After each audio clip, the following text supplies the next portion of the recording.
আমাদেরও দুটো হাত।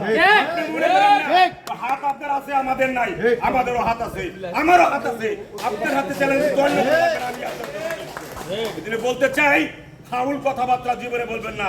আমার বাবা ছিল একজন হাফেজ সাহেব, সারা জীবন তিনি ওই উপজেলা মসজিদের ইমামতি করছেন, প্রথম থেকে মৃত্যুর আগ পর্যন্ত ওই মসজিদের ইমামতি করছেন।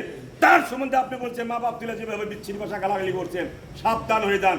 এরপর কোনদিন যদি আমার মা বাবার সম্বন্ধে কোনো বাজে কথা বললেন, আপনার কিন্তু যা বলেছেন, আপনার বললাম মুখ ঠিক থাকবে না, জুতার মালা পড়তে হবে।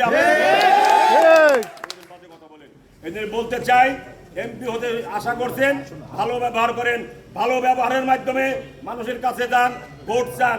মানুষ ভোট দিলে আপনি এমপি হবেন, আমাদের অসুবিধা কোথায়?